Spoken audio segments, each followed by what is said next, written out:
because I think filmmaking is the the closest you're ever gonna get to storytelling, and visually and emotionally and mentally and all of that. Because when you watch a good movie, sometimes it leaves you very profoundly whoa.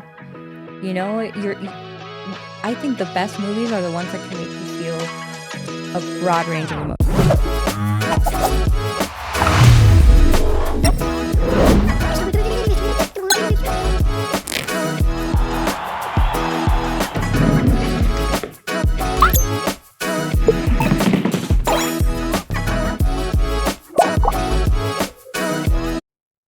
Welcome back to Sun City SITREP. I'm your host, Deshaun Johnson, and today I have a new co-host.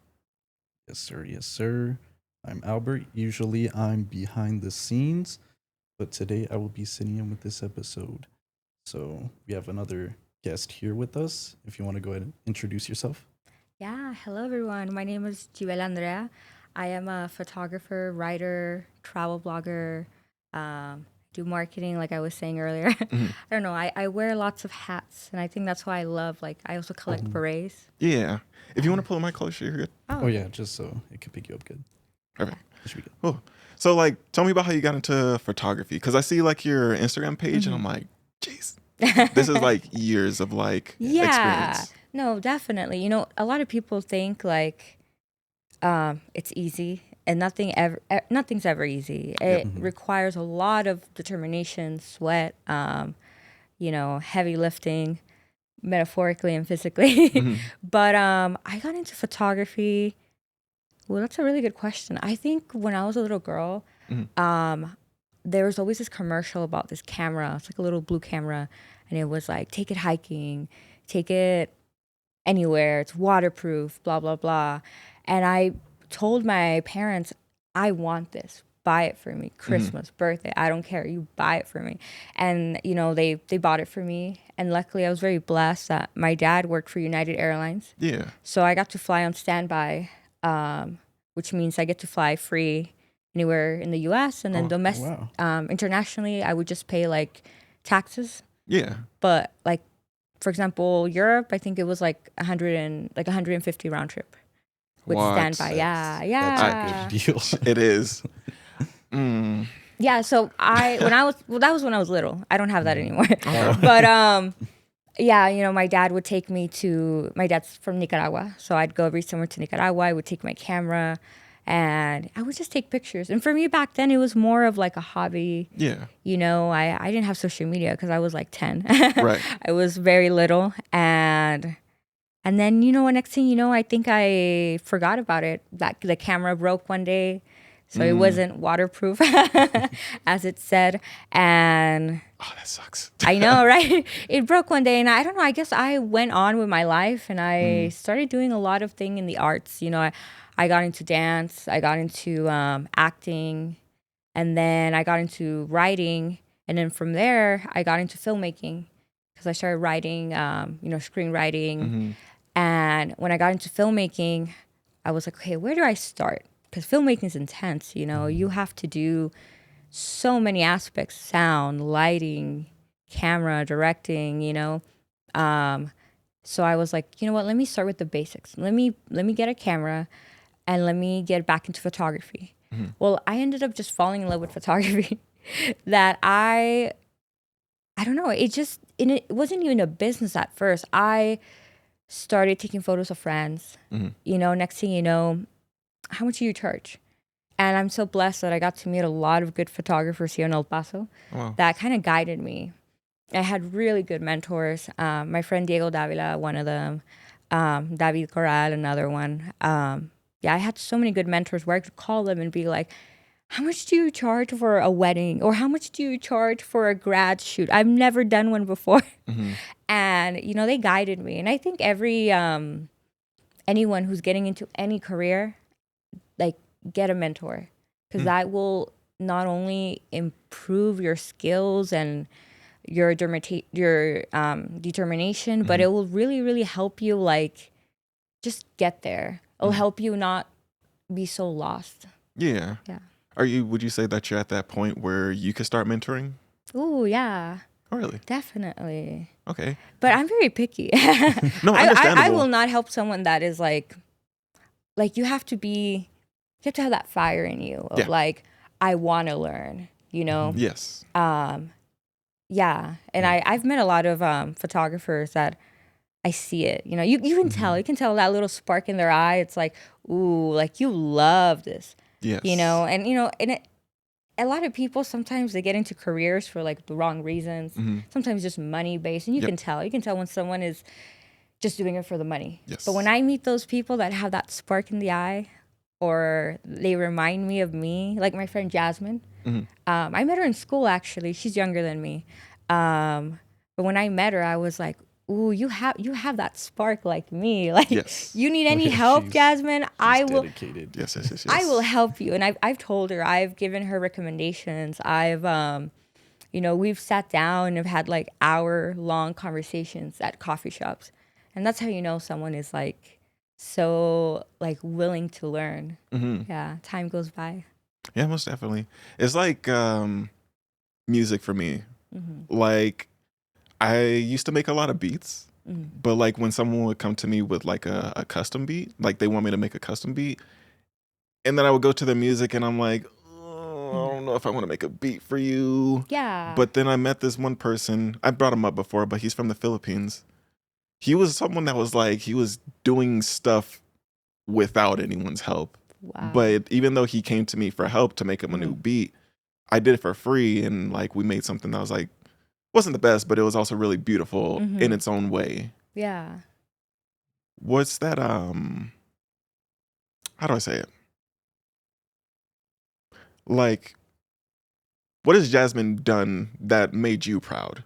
Ooh, I think it's so much. Her ability to network is crazy, because I remember meeting her, and I met her, in college at UTEP, and I was a senior.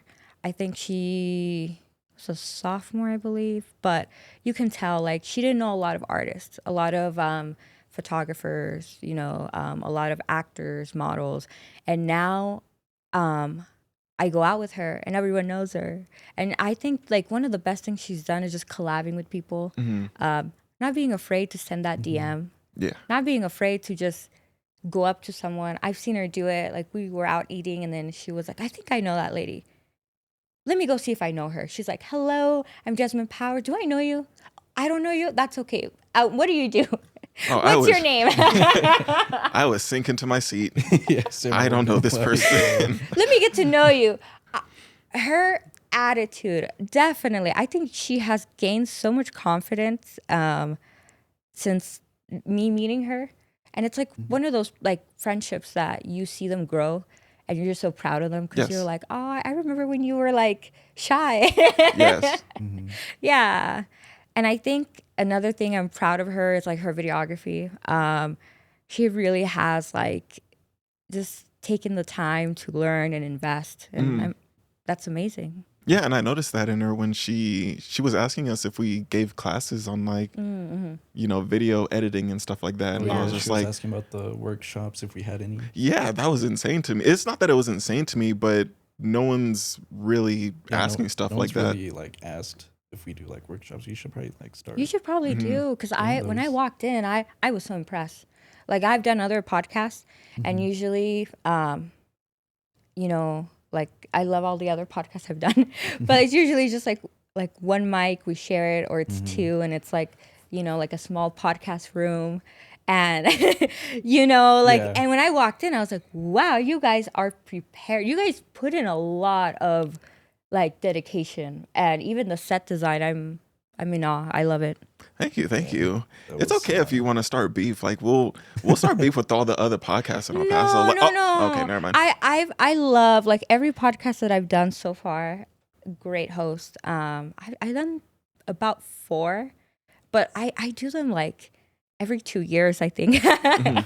Yeah, because I think I was like 21 when I did my first podcast. I'm 27 now, so I'm like, yeah. But like even then, like I've always had fun doing them, and I like them because I feel like, they're a way to get to know people. It's a way to get information to people. I think during the pandemic, that's when I got into podcasts, like listening to them. And there's so many, like you pick your genre and it's fun. It's fun to listen and learn.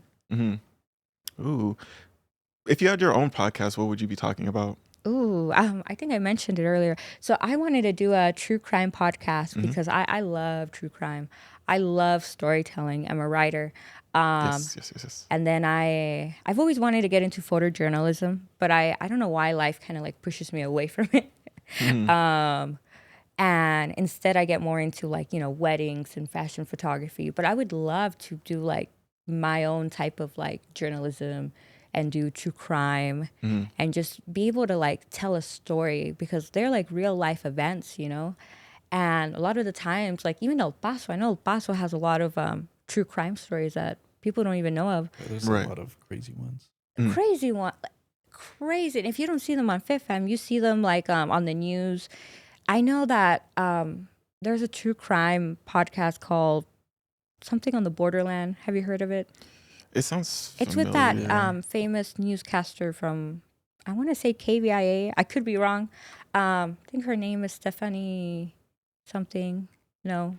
Not sure. She's very well known. She's, she's always on the news, but she has a podcast. And I was listening to it and I was like, wow, like I didn't know that. Like there's this one episode about like this little girl that went missing in Walmart here in El Paso.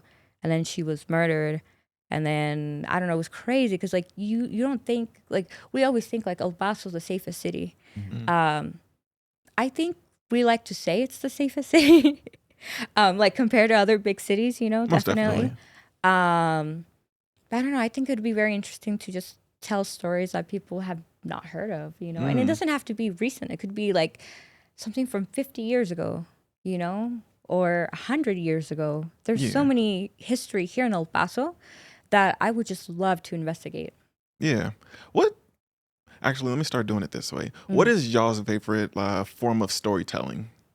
Ooh, that's so hard. Because I could say photography. Photography is a form of storytelling, But I think filmmaking, because I think filmmaking is like the closest you're ever gonna get to storytelling and visually and emotionally and mentally and all of that, because when you watch a good movie, sometimes it leaves you like very profoundly like, whoa, I think the best movies are the ones that can make you feel a broad range of emotions from like a roller coaster, happy, sad, content, excited, anxious, and then you get to the end and you're like, oh my God, I feel like I just lived like this person's life, and I think with filmmaking, it also in a way teaches you like empathy, because we don't realize we're very blessed to live here in the US, and there's so many, like I love watching foreign movies.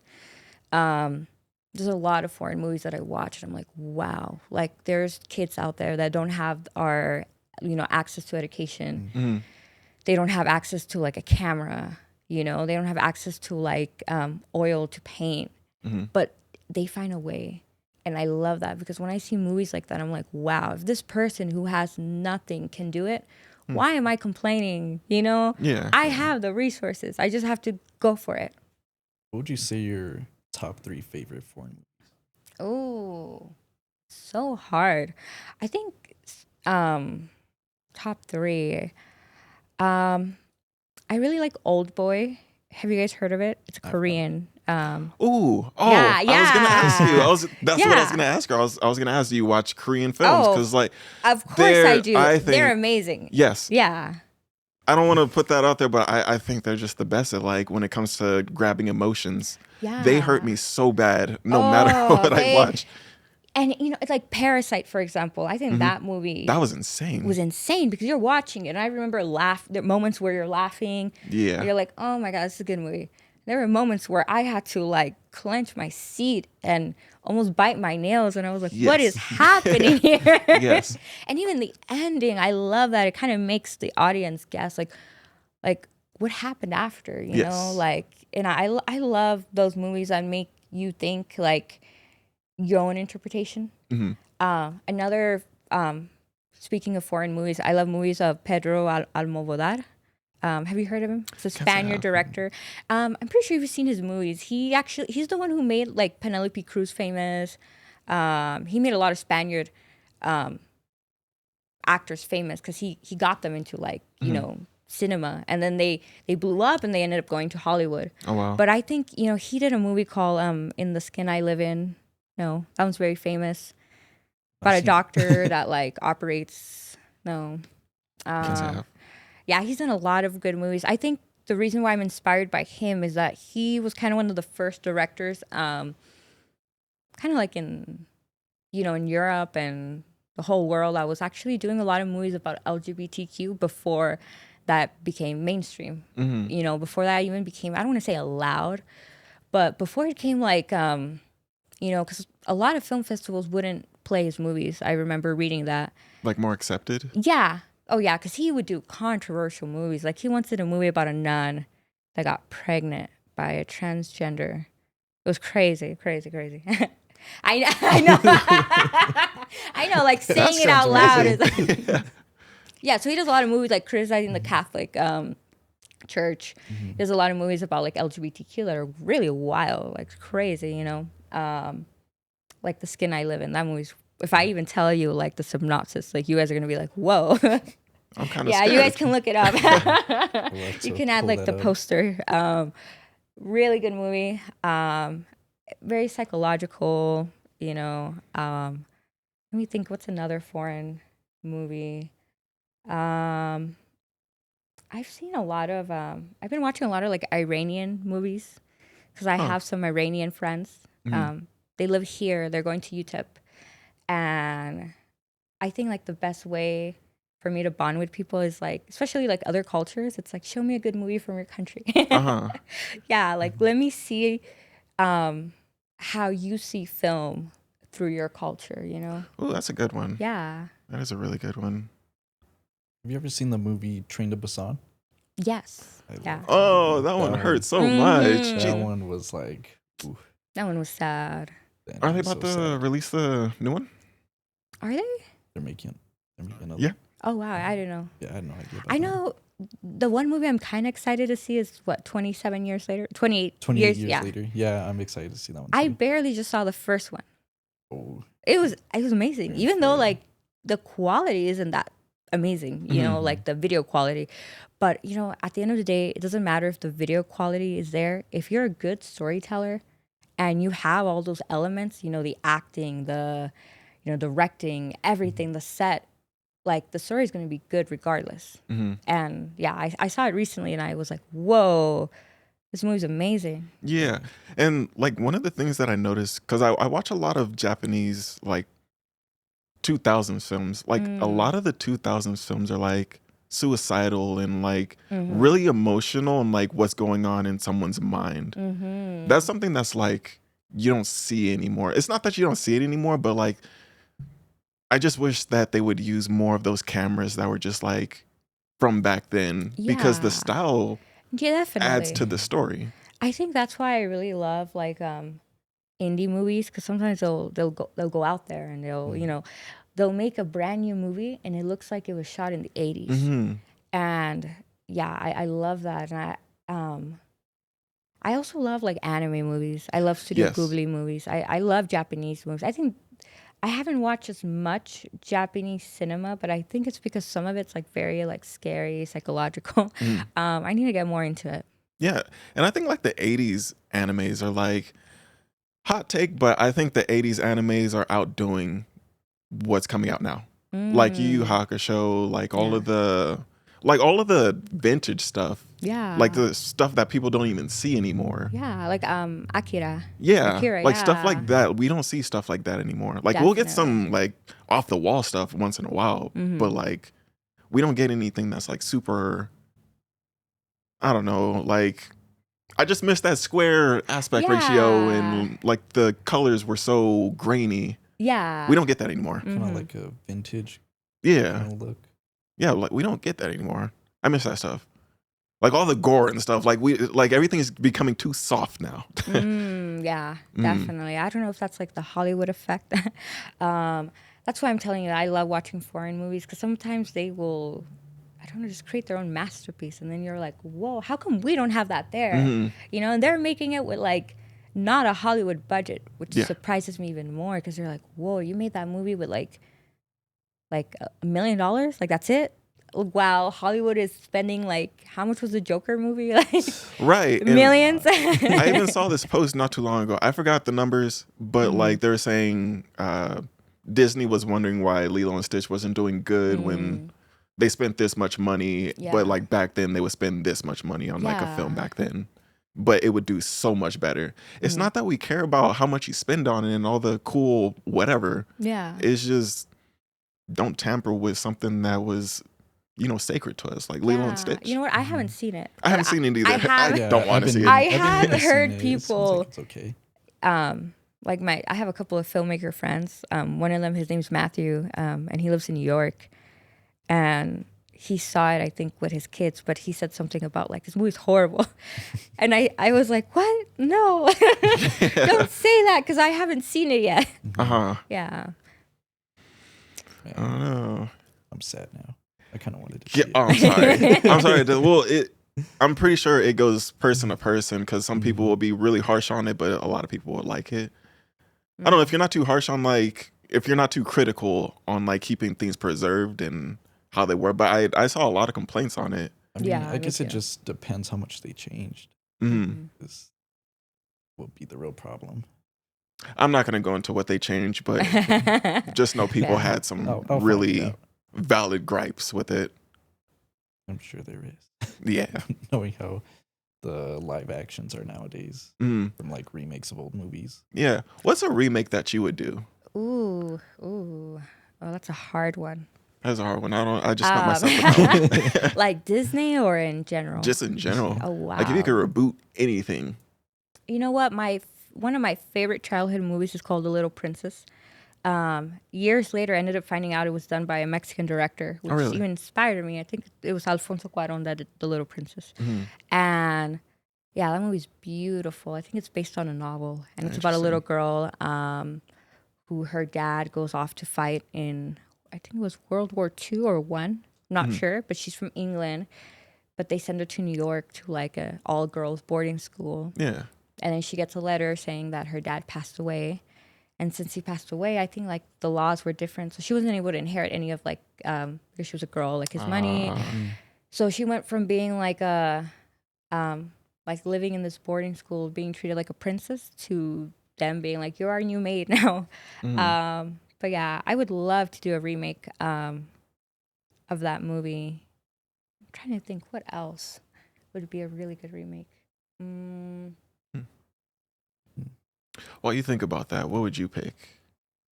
Hmm. I would pick something don't that's know. like so basic, like Teen Titans. I love the Teen Titans. Is it a movie? I love No, but Teen not like the Titans. movie, but just like the show. Because like they left us on the nastiest cliffhanger any show has ever done. I love the OG Teen Titans. Yeah, the Yeah. OG Teen Titans. Like you remember the cliffhanger? How they brought Tara back, and then you never figure out how she came back, why she's back, and why you're pretending like you don't know Beast Boy. Oh my yeah. God. What if I it wasn't remember even that. her? What if it was like her twin sister or something? Oh, you just blew my mind with that one. That would blow my Yeah. mind if it was. Oh yeah, I love Teen Titans. I What was if so it sad. was? I don't know. That would be insane because you know, like she never knew like where her family was. I don't know. I always feel like when stories kind of like set it up where it's like, oh, I don't know who my family is. Like it's always like you have like family out there, and it's like very important, you know. yeah. So- I mean that's a good theory, but like her statue was gone. That's Didn't true. like Slade get a Yeah. hold of her? Isn't that why she started acting all weird? No, but then that was after. Oh. Yeah. I don't know. It's been a while since I've seen it. You know, there's so many cartoons I wish they wouldn't like end. Like yeah. the whole Cartoon Network. Like why? Like why did they just like canceled it? That was Good so question. Did you watch Steven Universe? Which one? Steven Universe? No. It's my all-time favorite show. I know. I've seen a lot of like old classics. Like my dad would make me watch Johnny Quest. Do you guys know what I'm talking That about? one's a good one. Yeah. haven't seen I that grew in a up while. watching Yeah. like old cartoons, guys. Like crazy. My dad was very much into like, I saw this as a kid. You have to see this as a kid. Uh-huh. Which I loved. And I saw like Tintin, like the cartoon series. I saw, I'm trying to remember. I think it was like He-Man. I don't know. I saw a lot of He-Man, like old Thundercat. cartoons growing up. Yeah. Yeah, those are stuff. Boomerang was my thing. Yeah, Yeah. yeah. My thing too. Yeah. Yeah, like what's that? Do you have like a cartoon that's like stuck in your mind? Like for me, I don't know if you can remember it. I don't know if I can explain it very well, but I think it came on PBS. But it was like this little tiny person, and then there's like this hand that would come in and pick him up and then just like drop him somewhere. But it was like watercolor. I don't know what it was called. It was like if you see it, it's gonna blow your mind. We get Oh, wow. Sergio to try to find it. Yeah. I remember on PBS, I love watching Arthur. Yes, I love that show so I much. think every episode was so cool. Like as a kid, I think it really teaches you also like life skills that you might not realize until like you're older and like, whoa, they were talking about this. Yeah. Yeah. Like don't punch your sister. Yeah. I mean, I don't have one, but it definitely No, taught me to yeah. hold back. It didn't. It didn't. Well, let's see. I think he's looking for it. Okay. What's another? Oh, Courage. Courage was a really Courage, good one. Yeah. That one on the right. Yes. I don't remember that one, but that's kind of cool. Abby. Cause like it just sits in my brain and I just don't understand it. It's like I unlocked a memory. That right there. Oops. That right there. That one. Oh wow. Y'all don't remember that? I don't remember that. I've never seen that. Yeah, I've never seen that. It's like a stain in my mind. Where did you see that? I believe I saw it on PBS Kids, but it's pretty interesting. It's like I don't know. Oh, that's so cool. Yeah. And they would just paint. I really don't know. Yeah, I don't think I've ever seen that. Like if they could just do shows like this again, Yeah. I would be just so okay. Yeah, I think nowadays, like, I have a godson, and like sometimes I'm like, is it me or shows are too like in your face now? Like little kid shows, they're too colorful or they're too dumbed down, and it's like no, like bring back the old, Yeah. the old stuff. Yeah. Like the facial expressions are like very over exaggerated too. Yeah, like, definitely. They're really over the top. Like when I go back and watch like old SpongeBob, it's like so much different than it is now. Like some of the new episodes are just unhinged. Like they're You know what? they're wild. I think it's kind of like to catch our attention span. You know how now we're all like always on our phone or, you know, but then at the same time I'm like, no, like if I have kids, I don't think I'm gonna like put in like an old TV and trick them into thinking technology hasn't been advanced. Yeah. Yeah. I would do that too. Ew, what is that? Is that the new episodes? Season 2? Oh, that's like still OG times. I Yeah. think. We have to find like a new. So talk to me about traveling. Like where's that place that you've been wanting to go but you've been holding off on? Oh my God. Japan. Japan, you've never been? You know what? I don't know. It's life. It's like that thing in life where you make plans and something happens and you're like, darn it. But okay, so I made plans so I started travel blogging in 2019. And that was because my dad, he was already retired for United Airlines, but I could only use his travel benefits until like up to I think like 23. So I was like about to cut it off. So I was like, you know what? Let me take advantage of this. I could add a friend on my travel benefits. So I added like one of my best friends, and I said, look, my goal is let's visit like 10 countries in 1 year. She's like, whoa, and I'm like, but don't worry, you're not gonna pay your flight. We're just gonna pay for like hotel and food. Yeah. So I started doing that in 2019. And then the pandemic hit. Oh no. I know, and and it sucked because I had gone. I kid you not, I had gone right before the pandemic hit. It was like I went to Brazil, and then a month later, no, I think it was first Paris, Yeah. and then 2 months later was Brazil, and then a month later was Aruba, and then I Jeez. went to Mexico. I went to Monterrey, and then the pandemic hit. And before it was gonna hit, I had me and my friend, we were gonna go to Egypt, Yeah. and the other one was Japan. So I think we already booked our Airbnb, and that happened. But I'm kind of glad it happened because it was the pandemic that got me back into photography. Oh wow. Okay. I see. Yeah, so it was, everything worked out for a reason. Yeah. Yeah. So when do you think you're gonna go? Ooh. 'Cause- So I wanted to go this year. That's why I say like everything happened. So this year I'm going to Paris in October. Okay. December I'm going to Milan. I'm going to Italy. I'm going to go see a friend graduate. So definitely I can't do it this year. Okay. I just have too many things back to back. I really want to go for my birthday next year. So around February. So I might be able to do that. Mm-hmm. Yeah. And you know what sucks is that sometimes I can't go with a friend. So then I'll push my trip back. And, this weekend I just came back from San Francisco. I just came back today from San Francisco. Yeah. That's why I'm a little tired. No worries. But in San Francisco, I stayed at this hostel where it was like a lot of like young people. And I met one of my roommates. She was from Argentina. And I kid you not, from the moment I checked in until this morning, like we were like this. Yeah. So I just met a new friend. I went all over San Francisco with her, with Sophie. And it was so much fun. And it made me realize like I don't need to wait for my friends. If I want to go on a solo trip, go for it. Because then you never know. You can make friends out there. Yeah. Yeah. Yeah. I much prefer to solo travel. The first time I traveled with a friend. We went to LA. We went to Anime Expo. How fun. It should have been fun. No. Yeah, like the first day we were there, he just changed it to a completely different person. I guess it depends on who you travel with, but my first time traveling with someone was a bad experience. So every time after that, I was just like, I'll go by myself. But, we got into this little argument. We're sleeping in the same room. We're in LA, so we're doing edibles. Terrible experience, by the way. We greened out. My first time greening out, and I've only been smoking for a month. And he was supposed to be the person that was taking care of me. He greened out as well. No.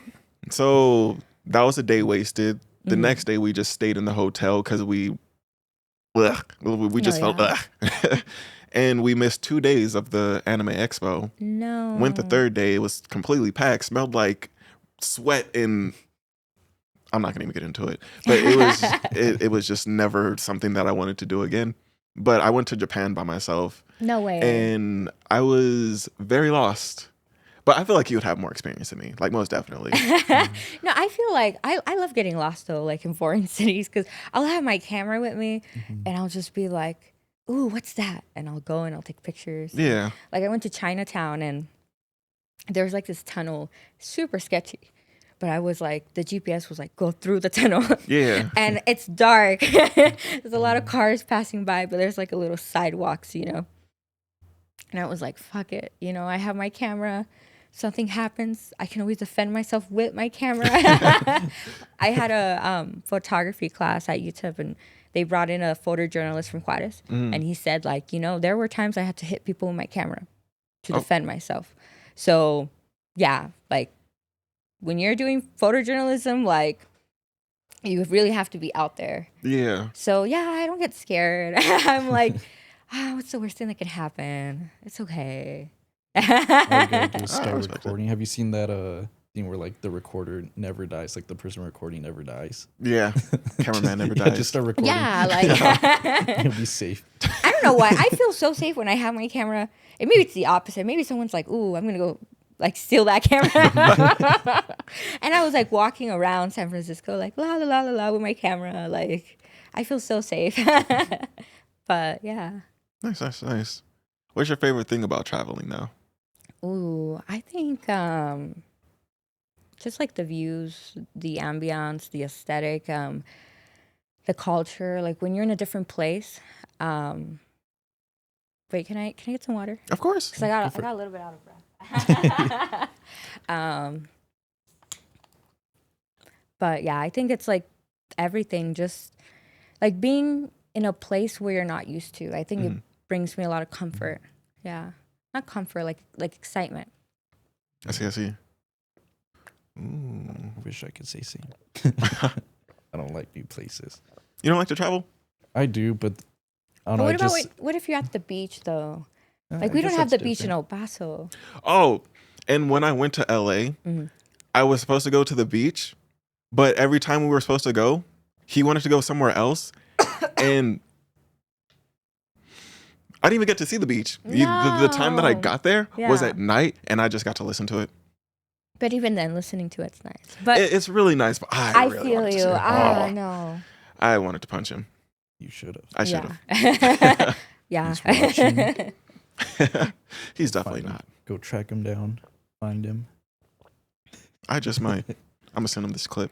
Make this clip Tag just him. for him. I'm gonna do What it. would you say is like your favorite place that you've traveled to out of like all of them? Probably Paris.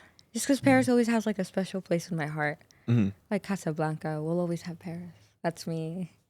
Yeah, I think with Paris, the first time I went, it was like right before the pandemic. So I was kind of like at a crossroad when it came to like my career and what I wanted to do with life. And I was like, I don't know what I want to do. Like, should I keep pursuing creative writing and theater, or should I like get into filmmaking or photography? And it was in Paris where I started taking photos.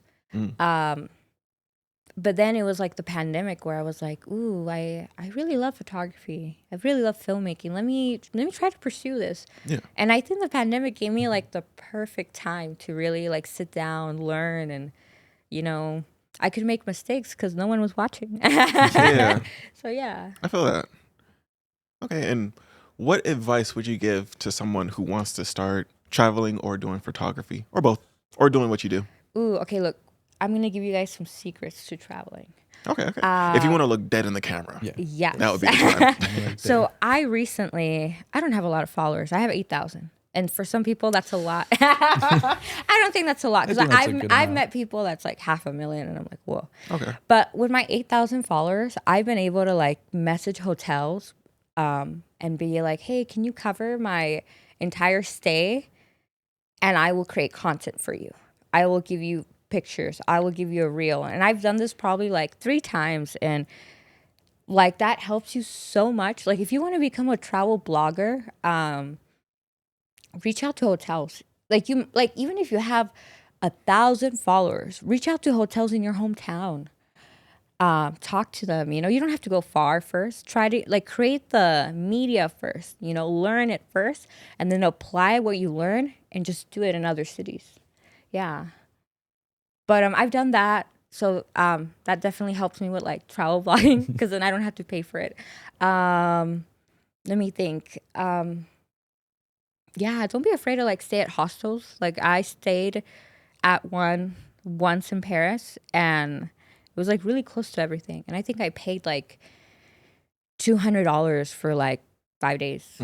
And see, and that's the thing. Like people think traveling is so expensive. I've met people that have told me, "Oh, I've never gone to Europe because it's way too expensive." And I'm like, I just booked a flight to Milan for $500.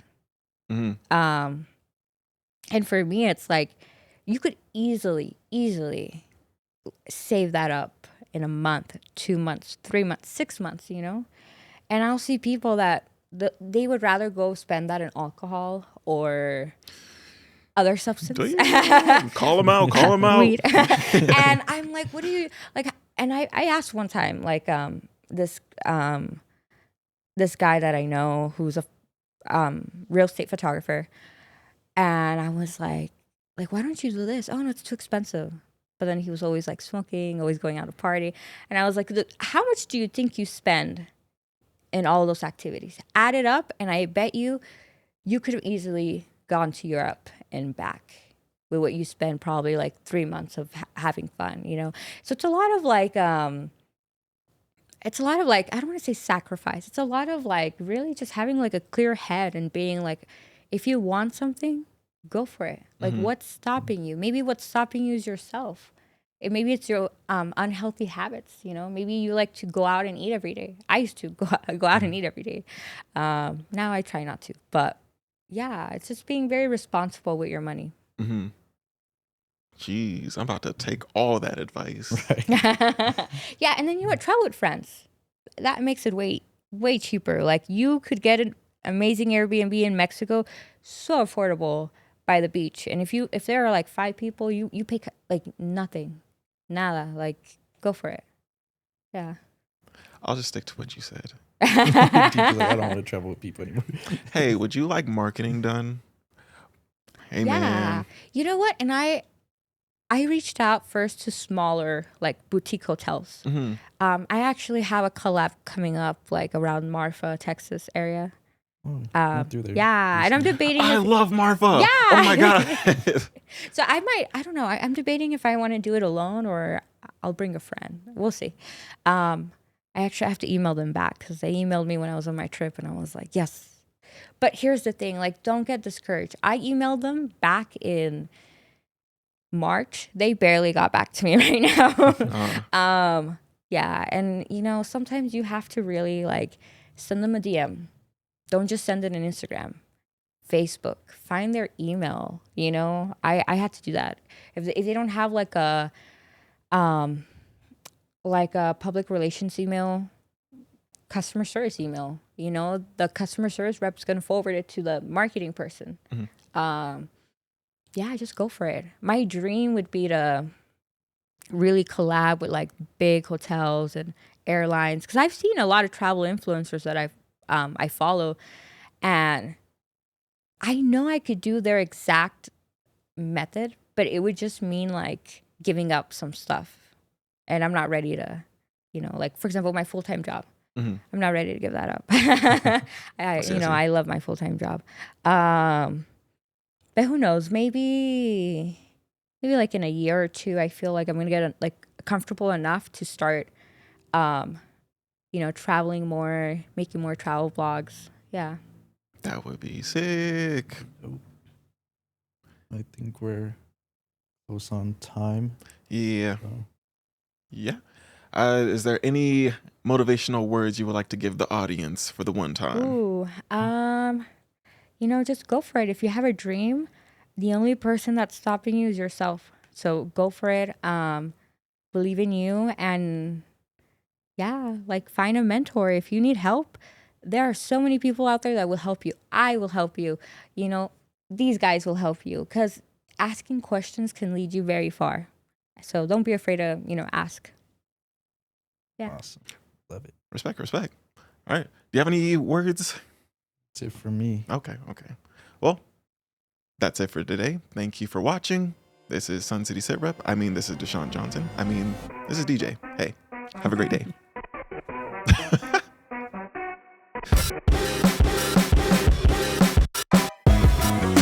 I heard her get in the dryer. I heard her.